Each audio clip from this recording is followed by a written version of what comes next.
3 बज रहे हैं, आप देख रहे हैं कोरोना बुलेटिन। मैं हूं आपके साथ प्रीति रघुनंदन। इस वक्त की बड़ी खबर उत्तर प्रदेश के मुरादाबाद से आ रही है, जहां मेडिकल टीम पर पत्थरबाजी की घटना पर सीएम योगी ने सख्ती दिखाई है। कोरोना पर समीक्षा बैठक में सीएम योगी ने हमला करने वालों पर एनएसए और आपदा प्रबंधन एक्ट के तहत कार्रवाई करने का आदेश दिया है। इतना ही नहीं, सीएम योगी ने कहा है कि तोड़फोड़ करने वालों से ही नुकसान की भरपाई की जाएगी और भरपाई नहीं करने पर उपद्रवियों की संपत्ति जब्त होगी। ये इस वक्त की बड़ी खबर उत्तर प्रदेश से आ रही है। आपने वो देखा था तस्वीरों को, किस तरह से मेडिकल टीम पर पत्थरबाजी मुरादाबाद में हुई थी। सीएम योगी ने सख्ती दिखाई है। हमारे साथ हमारे सहयोगी अजीत जुड़ रहे हैं इस खबर पर। अजीत, ये बड़ा एक्शन जरूरी है, मौके की नजाकत है ये। बिल्कुल प्रीति, ये बड़ा एक्शन जरूरी था और वाकई में मौके की नजाकत है, क्योंकि जिस तरह पुलिसकर्मियों और स्वास्थ्य कर्मियों पर ये उपद्रवी हमला कर रहे थे, इसके पहले आपने गाजियाबाद में अस्पताल में देखा था, उसके बाद कानपुर और फिर मुरादाबाद, तो 3 जगह बड़ी घटनाएं होने के बाद मुख्यमंत्री ने समीक्षा बैठक में बड़ा आदेश किया है कि जो भी उपद्रवी पुलिस टीम या स्वास्थ्य टीम पर हमला करेगा उसके खिलाफ रासुका और आपदा निबंधन अधिनियम के तहत कार्रवाई तो होगी, साथ ही नुकसान की भरपाई अगर वो नहीं करते हैं तो उनकी संपत्तियों को कुर्क किया जाएगा, उनकी संपत्तियों को बेचा जाएगा, जब्त किया जाएगा।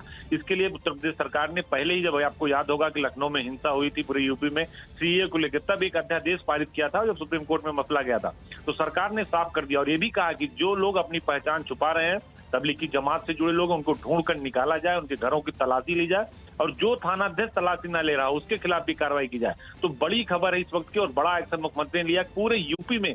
इसके साथ ही उन्होंने ये भी कहा प्रीति की स्वास्थ्य विभाग की टीम बगैर पुलिस की टीम के कहीं भी नहीं जाएगी, पुलिस की टीम उनके साथ होगी।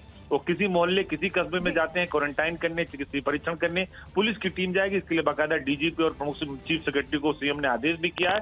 इसका सब जी अजीत, शुक्रिया जानकारी के लिए आपका। तो मेडिकल टीम पर हमला करने को लेकर सख्ती बरती जाएगी। इस बीच आइए खबरों में आगे बढ़ते हैं।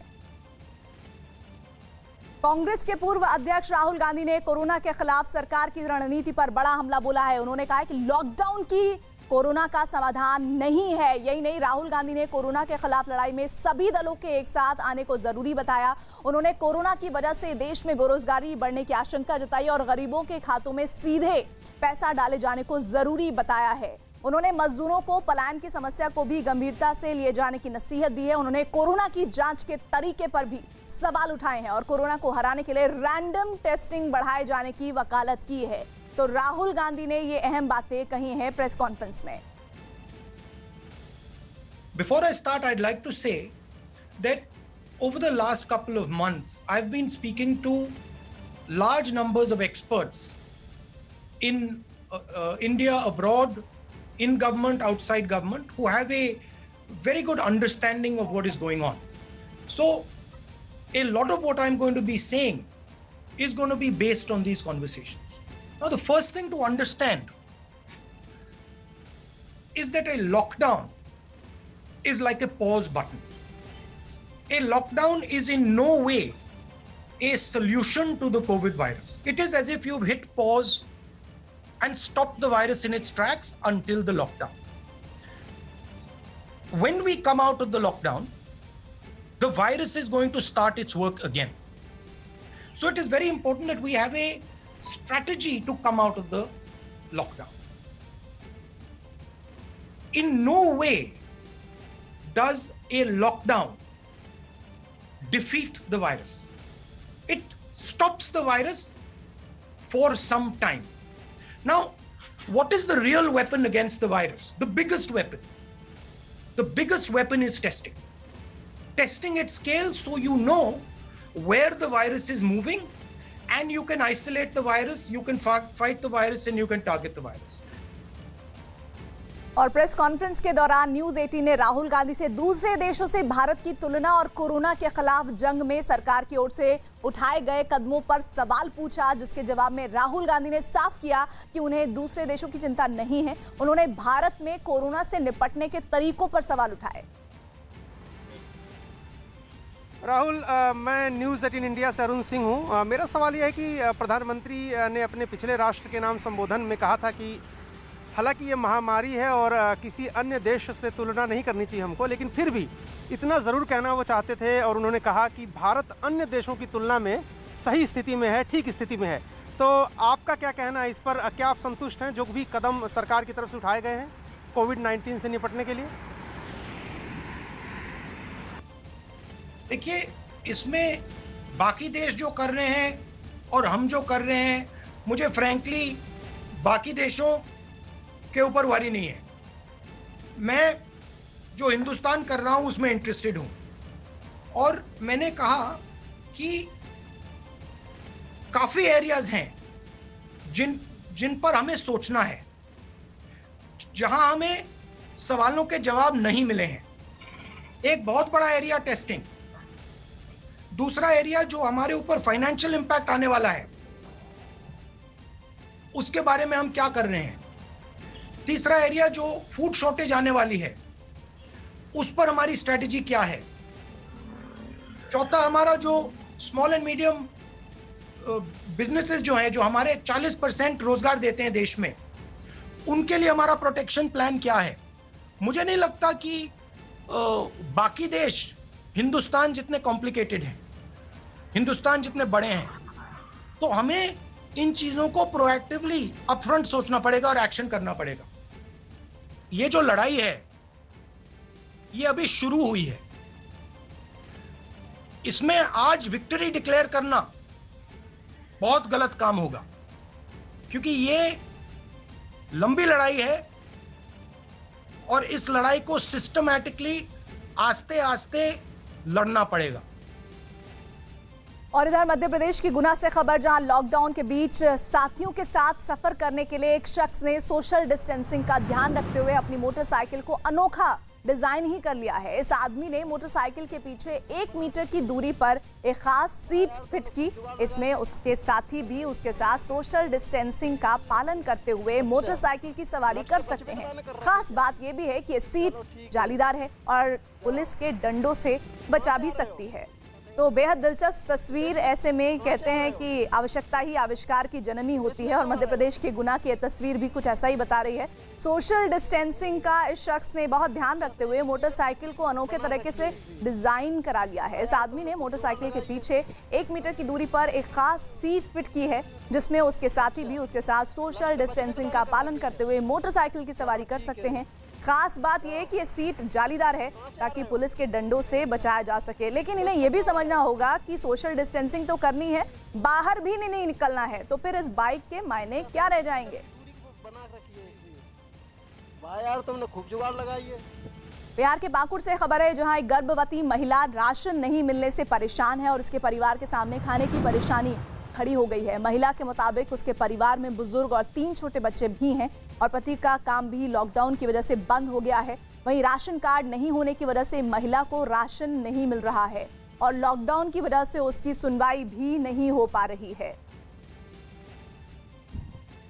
परिवार छोटा बाल बच्चा है भैया, ये कुछ 5 किलो दे दीजिए गेहूँ, ज़्यादा नहीं 5 किलो। वो भी बोला नहीं, हमको नराठी पर छुरी चला दीजिए, ऐसे ही बोला जाकर। हम कुछ बोले नहीं यार, तब दोबारा हम कुछ बोले कि तो फिर भी बोले कि साथ तो घूमने के भैया जाकर हमको 5 किलो गेहूँ दे दो, ज़्यादा नहीं। फिर भी बोला कि नहीं होगा। बिहार की कटिहार से खबर, जहां एक सरकारी राशन की दुकान से मुफ्त राशन न मिलने पर लोगों ने जमकर हंगामा किया। रौतारा इलाके में रहने वाले इन लोगों का आरोप है कि दुकानदार उन्हें राशन नहीं देता और राशन मांगने पर उसके गुंडे मारपीट भी करते हैं। इससे गुस्साए लोगों ने आज राशन की दुकान चलाने वाले आदमी के खिलाफ मोर्चा खोला। हालांकि बीच बचाव करने के लिए मौके पर पुलिस पहुंच गई, लेकिन लोगों का आरोप है कि दुकानदार ने उन पर मिट्टी का तेल डालकर आग लगाने की कोशिश की। इस पूरे हंगामे के दौरान लॉकडाउन और सोशल डिस्टेंसिंग की धज्जियां उड़ती दिखाई दी।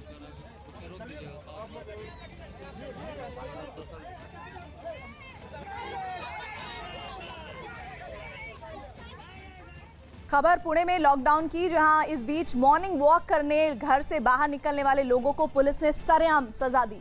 लोगों को इकट्ठा करके पुलिस ने एक साथ सबके उठक बैठक करवाया, जबकि एक इलाके में पुलिस ने लोगों से योग भी करवाया। वहीं पुलिस ने लोगों को घर से बाहर नहीं निकलने के लिए चेतावनी भी दी। तो सोशल डिस्टेंसिंग के जरिए उठक बैठक ये सजा है, जिसे आप तस्वीरों में देख रहे हैं। पुणे से तस्वीर सामने आई है।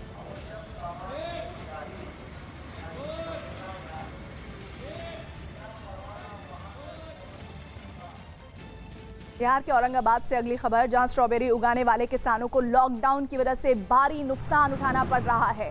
किसानों की फसल पक चुकी है और अब फसल खराब होनी शुरू हो गई है। लॉकडाउन की वजह से किसानों की स्ट्रॉबेरी की फसल बाजार तक नहीं पहुंच पा रही है, जिससे किसान अपनी फसल को लेकर चिंतित हैं। बारिश और ओला के चलते यहाँ का किसान जो है तो मर ही रहा था। इसके तुरंत बाद जब ही इसका अच्छा फसल निकलना शुरू हुआ, उसी समय यहाँ लॉकडाउन हो गया, जिसके चलते यहाँ से स्ट्रॉबेरी दूसरे जगह जाने में दिक्कत हो गया, आवागमन बिल्कुल बंद हो गया। और इस चलते आज खेत में ही स्ट्रॉबेरी जो है फल उसका नष्ट हो रहा है और यहाँ का किसान बिल्कुल तड़प कर मर रहे हैं। लॉकडाउन के बीच गुजरात में 20 अप्रैल के बाद कुछ इलाकों में छूट देने की तैयारी की गई। ये छूट उन्हीं इलाकों में मिलेगी जहां पर कोरोना के मरीज नहीं होंगे। गुजरात में 20 अप्रैल के बाद उद्योगों को सशर्त चालू रखने की इजाजत होगी। फैक्ट्रियों में कर्मचारियों के थर्मल गन से स्क्रीनिंग के बाद ही एंट्रिंग होगी। सोशल डिस्टेंसिंग के नियम का पालन करना होगा और सैनिटाइजर की व्यवस्था करनी होगी। समय समय पर जांच करनी होगी। अगर कोई कोरोना पॉजिटिव पाया जाता है तो फैक्ट्री बंद करनी होगी। मनरेगा के तहत गांव में तालाब गहरे करने की इजाजत होगी और शहर के बाहर निर्माण कार्य हो सकेंगे। और उत्तर प्रदेश से खबर, जहां हमीरपुर में एक मकान में छिपे तबलीगी से जुड़े 4 लोगों को पकड़कर क्वारंटीन सेंटर में भेज दिया गया है। स्वास्थ्य विभाग ने इन लोगों से सैंपल भी मेडिकल जांच के लिए उनके भेजे हैं। जिले में तबलीग से जुड़े लोगों के होने की खबर मिलने के बाद पुलिस ने उनकी धरपकड़ शुरू की, लेकिन इस बीच सबसे ज्यादा जिम्मेदारी स्वास्थ्य विभाग पर आ गई है। इसलिए स्वास्थ्य विभाग ने सलाह दी है कि जिन लोगों के साथ तबलीग से जुड़े ये लोग रहें, उन्हें भी जांच रिपोर्ट आने तक आइसोलेशन में रहना चाहिए। मिड फरवरी में गए थे मरकज पे और वो वापस लौट आए थे और लगभग उनको मार्च 1.5 महीने से ऊपर हो रहा है। 1.5 महीने से 2 महीने के बीच में उनको यहाँ पे आए हुए हो रहा है। लेकिन चूँकि जमाती में केसेस अक्सर पॉजिटिव निकल आते हैं, इसलिए विशेष सावधानी बरती जा रही है। उत्तर प्रदेश के शाजापुर से खबर है, जहां समय पर एम्बुलेंस न मिलने की वजह से एक गर्भवती महिला की मौत हुई है। ये मामला सदर बाजार इलाके का है, जहां लॉकडाउन की वजह से गर्भवती महिला को अस्पताल लाने में देर हुई। हालांकि महिला के पति ने उसे ठेले पर लिटाकर अस्पताल लाने की कोशिश की, लेकिन उसे भी अस्पताल पहुंचने में देर हो गई और दर्द से तड़पती महिला ने रास्ते में दम तोड़ दिया। आरोप है कि 108 नंबर पर फोन करने के बाद भी एम्बुलेंस नहीं पहुंची और उस वजह से महिला को अस्पताल पहुंचने में देरी हुई, जिस वजह से उसकी मौत हुई।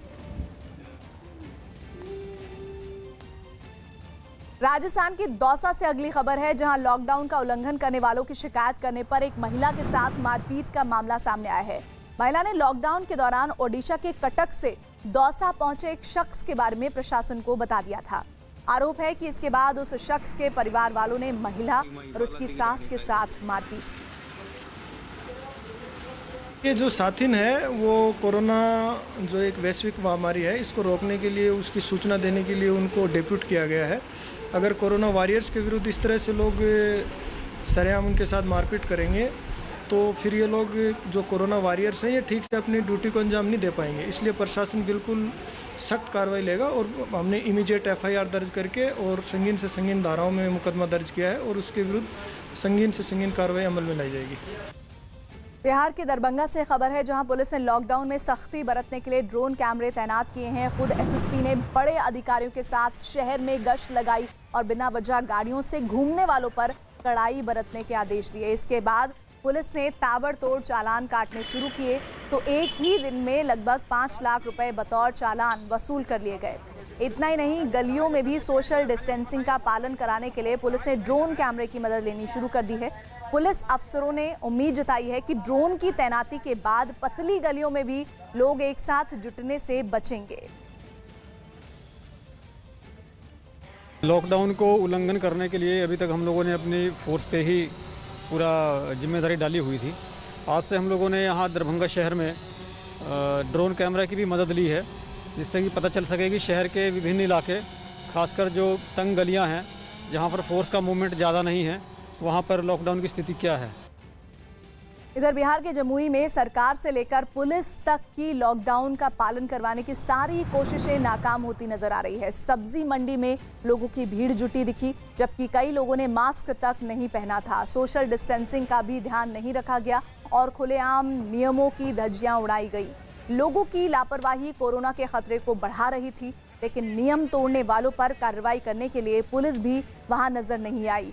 ये तस्वीरें चिंता बढ़ाती हैं, उन लोगों के ऊपर बहुत दबाव बनाती है जो इस बीच लॉकडाउन के दौरान घर के भीतर ही हैं, घर से बाहर नहीं निकल रहे और हर प्रयास कर रहे हैं कोरोना वायरस को रोकने के लिए। लेकिन बिहार के जमुई की ये तस्वीरें बता रही हैं कि किस तरह से लॉकडाउन के नियमों का उल्लंघन हो रहा है, धज्जियां उड़ाई जा रही है। सोशल डिस्टेंसिंग तो बहुत दूर की बात है, लोगों ने मास्क भी नहीं लगाए हुए हैं। इक्का दिक्का लोग मास्क लगाए हुए नजर आए। गुजरात के नर्मदा में एक युवक ने घर पर पड़ी चीजों से सैनिटाइजेशन टनल बनाया। आमतौर पर लाखों के खर्च से बनने वाले सैनिटाइजेशन टनल को इस लड़के ने सिर्फ 12,000 में तैयार कर लिया है। इसके लिए घर पर पड़े पाइप का इस्तेमाल किया गया और इसे बनाने में सिर्फ 3 घंटे का वक्त लगा।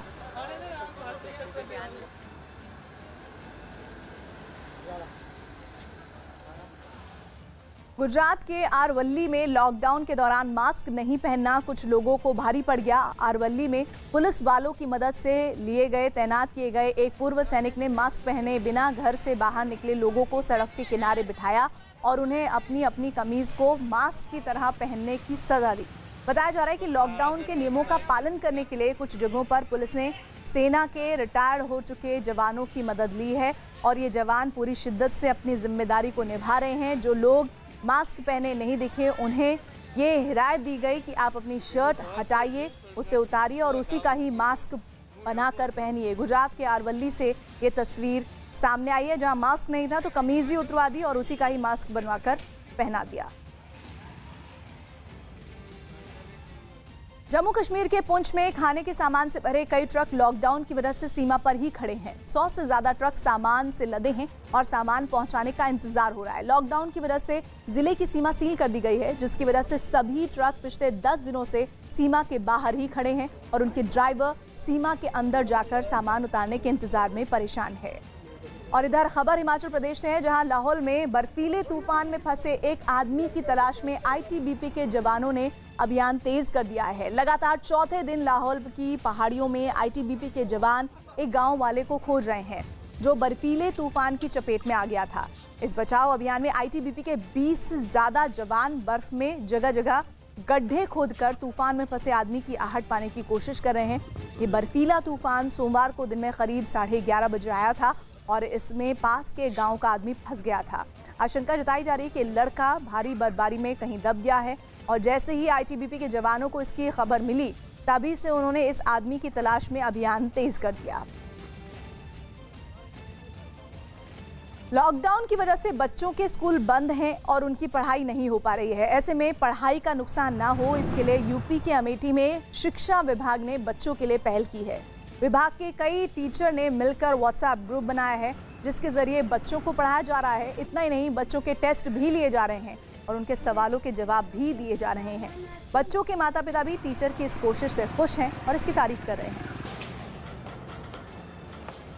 लॉकडाउन की वजह से जो बच्चे स्कूल नहीं जा पा रहे थे, दिन भर घर पर रहते थे, शैतानी करते थे, खेलते कूदते थे, तो प्रशासन ने बहुत अच्छा कदम उठाया है। ये जो व्हाट्सएप ग्रुप बनाया है शिक्षा विभाग ने, जिससे हम लोगों के पास मैसेज आते हैं, उनको देखकर जो है बच्चों को हम पढ़ाते हैं हम लोग, तो बच्चे पढ़ पा रहे हैं, लोगों का टाइम नहीं बर्बाद हो रहा है। और शिक्षा विभाग और प्रशासन ने बहुत अच्छा कदम उठाया, बहुत बढ़िया पहल की है।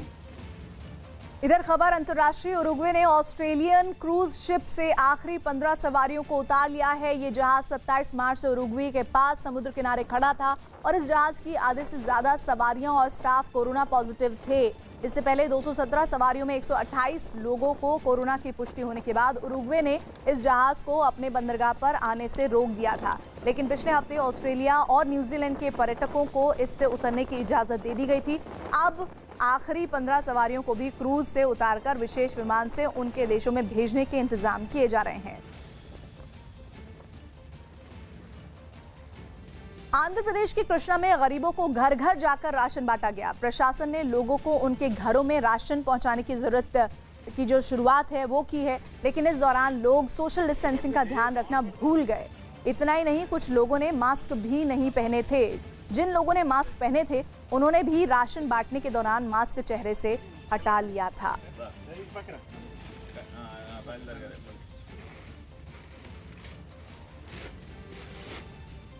राजस्थान के भरतपुर में राज्य सरकार के आदेश के बाद खुली अनाज मंडी में पूरी सावधानी के साथ काम हो रहा है। अनाज से लेकर आने वाले ट्रकों के लिए समय सीमा तय की गई है और ट्रकों की मंडी में एंट्री के वक्त उनको सैनिटाइज किया जा रहा है। यहाँ काम करने वाले लोग मुंह को मास्क या गमछे से ढककर ही काम करते नजर आए। साथ ही ट्रक से अनाज उतारने के दौरान सोशल डिस्टेंसिंग का भी पूरा पालन हो रहा है। लॉकडाउन के बीच गुजरात में 20 अप्रैल के बाद कुछ इलाकों में छूट देने की तैयारी की गई है। ये छूट उन्हीं इलाकों में मिलेगी जहां पर कोरोना के मरीज नहीं होंगे। गुजरात में 20 अप्रैल के बाद उद्योगों को सशर्त चालू रखने की इजाजत होगी। फैक्ट्रियों में कर्मचारियों की थर्मल गन से स्क्रीनिंग के बाद ही एंट्री होगी। सोशल डिस्टेंसिंग के नियम का पालन करना होगा और सैनिटाइजर की व्यवस्था करनी होगी।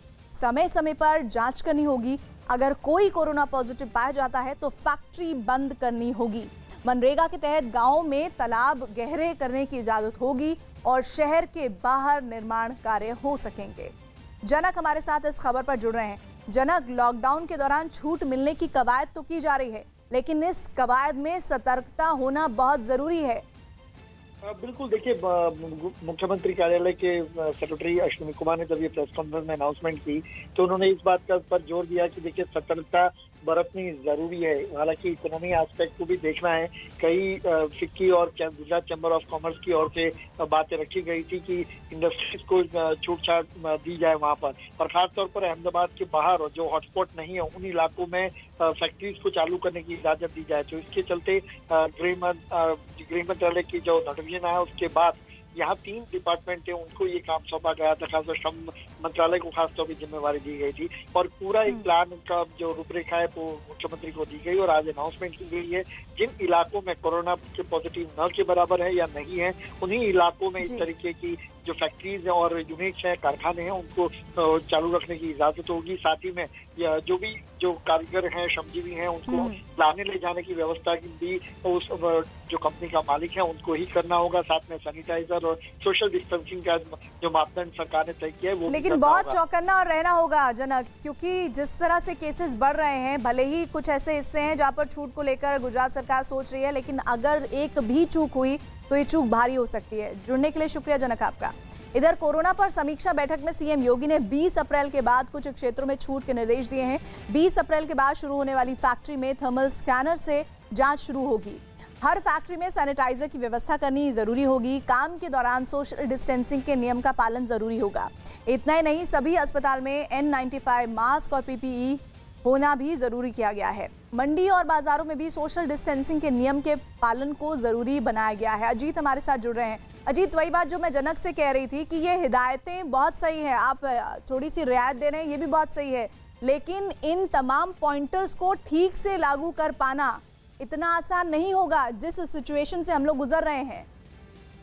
देखिए, बिल्कुल प्रीति, सही बात आपने कही कि सबसे बड़ी चुनौती है सोशल डिस्टेंसिंग और सैनिटाइजर। तो इस बात को सुनिश्चित करने के लिए सीएम योगी ने हर जिले पर एक टीम 11 बनाई है। जिस तरह उन्होंने सरकार में मंत्रियों की टीम 11 बनाई, उसी तरह हर जिले और मोहल्ले कस्बे में बनाई थी। उनको ये जिम्मेदारी सीएम की तरफ से दी जा रही है कि जो मंडी हो, फैक्ट्री हो, वहाँ जो उसका मैनेजर होगा, उसका अधिकारी होगा, वहाँ के सभासद या वहाँ का जो पुलिस का अधिकारी होगा, इंचार्ज होगा, उसके साथ कोऑर्डिनेट करके वो बाकायदा मॉनिटरिंग होगी और हर दिन की रिपोर्ट मुख्यमंत्री दफ्तर को दी जाएगी कि फैक्ट्री चल रही है, कितने। जी अजीत, शुक्रिया इस जानकारी के लिए। तो गुजरात और उत्तर प्रदेश में 20 अप्रैल के बाद कुछ छूट मिल सकती है, लेकिन इन छूट के दौरान हम लोगों को पूरी तरह से कोरोना वायरस से बचने के उपायों पर ध्यान देने की आवश्यकता होगी। शुक्रिया जी जुड़ने के लिए। इधर गुजरात में कोरोना की वैक्सीन बनाने की दिशा में एक बड़ी सफलता हाथ लगी है। गुजरात सरकार के मुताबिक वहां के बायोटेक्नोलॉजी रिसर्च सेंटर में वैज्ञानिकों ने कोविड-19 के जीनोम सीक्वेंस की जानकारी जुटा ली है। वैज्ञानिकों का दावा है कि कोविड-19 के जीनोम सीक्वेंस की जानकारी मिलने के बाद कोरोना की बीमारी की वैक्सीन बनाने में मदद मिल सकती है। कोविड-19 में का जो वायरस है वो किस तरीके से दिखता है, उसकी स्ट्रेंथ क्या है, ये सब आपने ढूंढ निकाला? हाँ जी, ये जो वायरस है अभी जो गुजरात में से वो पाया गया, तो चाइना के वुहान में फर्स्ट वायरस सीक्वेंस जो फर्स्ट वायरस मिला उससे और ये गुजरात में जो वायरस पाया गया, वो दोनों में कितनी भिन्नता है, उसको लेके फिर हम तय कर पाएंगे कि उसके जो स्ट्रक्चरल प्रोटीन्स है, जैसे स्पाइक प्रोटीन्स है, दी कैप्सिड प्रोटीन है, मेम्ब्रेन प्रोटीन है, उसमें कितनी भिन्नता है। और वो भिन्नता से हम ये भी तय कर पा सकते हैं कि जो दवाइयाँ हैं, जो ड्रग्स हैं, वो कितने बेहतर तरीके से या तो कितने कम मात्रा में उससे इंटरेक्ट या तो प्रोटेक्शन दिलवा सकती है। तो मसलन ये हम समझने की कोशिश ये समझिए कि वायरस कितना ताकतवर है, वायरस की क्या ताकत है उसमें और उसको किस तरीके से हराया जा सकता है, कौन सी एंटीबायोटिक उस पर काम आ सकती है, ये दिशा में हमने काम किया सर। ये जो वायरस के प्रोटीन्स हैं, न्यूक्लिक एसिड से हमने उसको प्रिडिक्ट किए हैं, उससे जो तरह तरह की दवाइयाँ मार्केट में है वो प्रोटीन से कैसे इंटरेक्ट करती हैं उसका भी हमने इवैल्यूएशन किया है, और उससे पता लगा सकते हैं कि कौन सी दवाई कितनी ज़्यादा या तो कम इफ़ेक्टिव रहेगी। दूसरा, ये जो जीनोम सीक्वेंस हमने किया उससे उसके स्पाइक प्रोटीन या एनवेलप प्रोटीन का जो सीक्वेंस मिलेगा, उसका प्रोटीन स्ट्रक्चर से हम वैक्सीन बनाना चाहते हैं, तो वो वैक्सीन किस तरह से होना चाहिए, वो भी सिंथेटिक वैक्सीन भी बना सकते हैं या दूसरा ट्रेडिशनल तरीके से जो वैक्सीन बनाते हैं वो भी बना सकते हैं। गुजरात सरकार ने वैज्ञानिकों को मिली इस सफलता के लिए ट्वीट कर कहा है कि गुजरात बायोटेक्नोलॉजी रिसर्च सेंटर के वैज्ञानिक पर गुजरात को गर्व है। ये देश के किसी भी राज्य में पहली ऐसी लैब है जिसे कोविड-19 के पूरे जेनोम सीक्वेंस की जानकारी मिली है, जिससे उसकी उत्पत्ति, दवाओं, वैक्सीन और उसके नुकसान की तीव्रता का पता चलने में मदद मिलेगी। तो कोरोना पर बड़ी कामयाबी पर गर्व की अनुभूति करते हुए विजय रूपाणी, गुजरात के चीफ मिनिस्टर। इधर जब सारा देश अब पूरी दुनिया के खिलाफ जंग लड़ रहे, तब ये याद रखना जरूरी हो जाता है कि स्वच्छता सिर्फ हाथ धोने या सैनिटाइज करने तक सीमित नहीं है, बल्कि उस सतह को भी साफ करना जरूरी है जो हाथ के संपर्क में आती है। सोशल डिस्टेंसिंग का भी पूरा पालन किया जाना चाहिए। इसी अहम संदेश को हम हर घर तक पहुंचाने के लिए आए हैं। नेटवर्क 18 और जुलॉल ने एक खास कैंपेन शुरू किया है, डिसइंफेक्टेड टू प्रोटेक्ट। लॉकडाउन के दौरान फोन पर शूट की गई इस मुहिम में मशहूर अभिनेत्री करीना कपूर खान ने खास संदेश दिया है। हम सबको पता है कि हेल्दी खाना हम सबके लिए कितना इम्पोर्टेंट है, और उसके साथ किचन की सफाई। पर किचन की सफाई के साथ डिसइंफेक्शन भी बहुत जरूरी है। आप किसी भी डिसइंफेक्टेंट का इस्तेमाल कर सकते हैं, पर बार बार छुई जाने वाली सर्फेसेस यानी कि टेबल टॉप, किचन स्लैब, फर्श इत्यादि को डिसइंफेक्ट करना ना भूलें। WHO भी यही सिखाता है, मैं भी कर रही हूँ, आप भी कीजिए। Issued in public interest by Lysol and Network 18.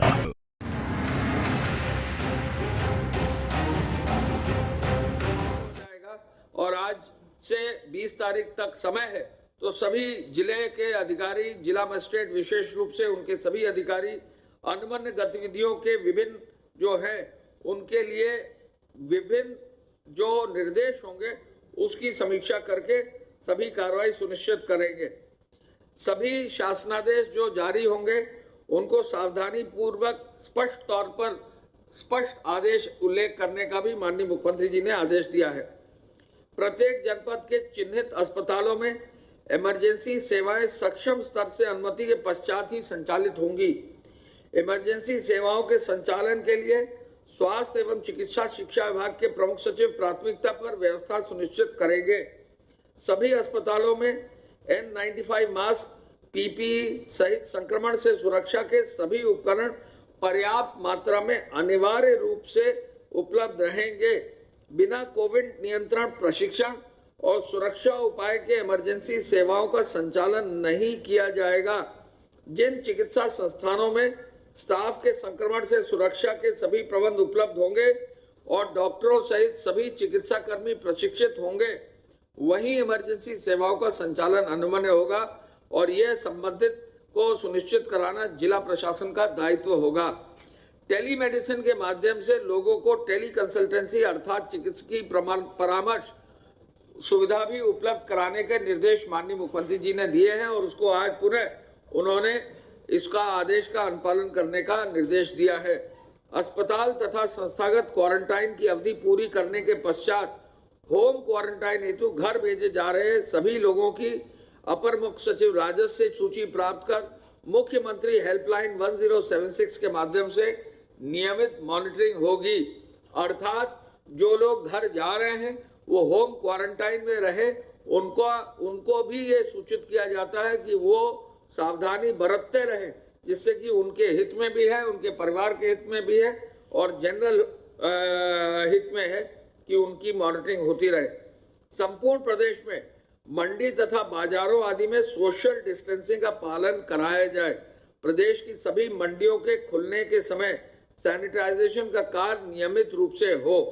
मंडियों में कई जगह शिकायतें मिली हैं कि अनावश्यक रूप से भीड़ रही है, वहां डीएमएसपी सुबह ही वरिष्ठ पुलिस और प्रशासनिक अधिकारी लगा दें, मंडी के अधिकारियों को आगाह कर दें कि सुबह सुबह भीड़ न रहे।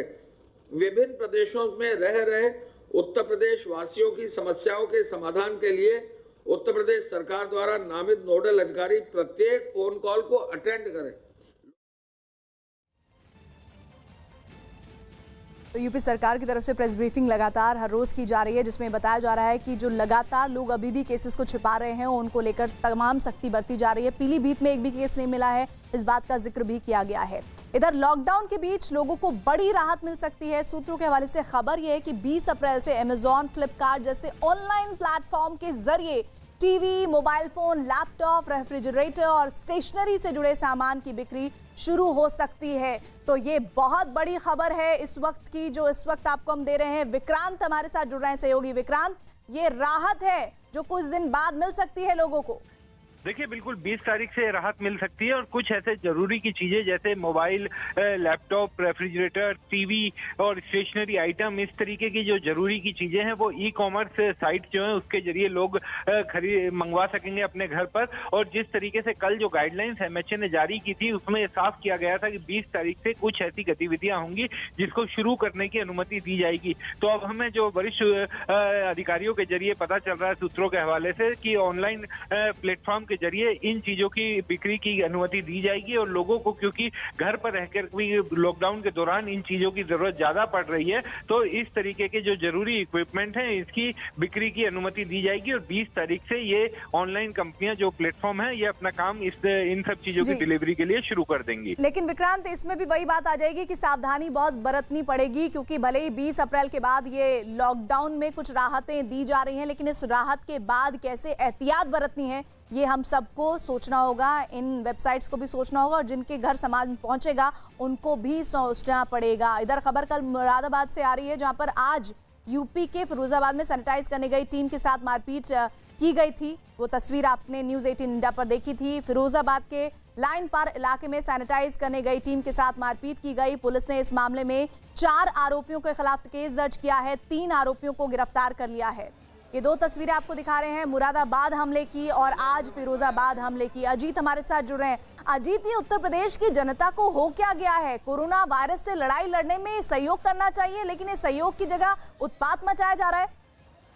देखिए, बिल्कुल प्रीति, जबकि लगातार सरकार की तरफ से कार्रवाई भी की जा रही है, लेकिन फिर भी कुछ ऐसे लोग हैं जो इस महामारी को नहीं समझ रहे हैं और जब भी स्वास्थ्य विभाग की टीम जाती है सैनिटाइज करने, नगर निगम की टीम जाती है, मारपीट करते हैं। कल मुरादाबाद में आपने देखा और आज फिरोजाबाद में सैनिटाइज करने गए नगर निगम के कर्मचारियों के साथ आजाद नगर का जो बिहार बस्ती है वहां पर मारपीट की गई। हालांकि पुलिस ने मौके पर पहुंचकर 4 आरोपियों के खिलाफ मुकदमा दर्ज किया, जबकि 3 लोगों को गिरफ्तार कर लिया और पूरे मामले में कार्रवाई की जा रही है। और सरकार की तरफ से, गृह विभाग की तरफ से भी वहां जिलाधिकारी और पुलिस कप्तान को कहा गया है कि कड़ी से कड़ी कार्रवाई जाए। जबकि सरकार की तरफ से स्पष्ट कार्रवाई का निर्देश दिया जा रहा है, उसके बावजूद लोग नहीं सुधर रहे हैं, तो इसका कोई इलाज नहीं है। और इसका एक ही इलाज है कि इनके खिलाफ बड़ी से बड़ी कार्रवाई हो, इन्हें जेलों में डाला जाए। जिस तरह सीएम ने आज कहा कि एनएसए लगेगा, जो आपकी संपत्ति जब्त होगी, वही एक तरीका और कोई तरीका दिखाई नहीं दे रहा। जी अजीत, शुक्रिया जानकारी के लिए।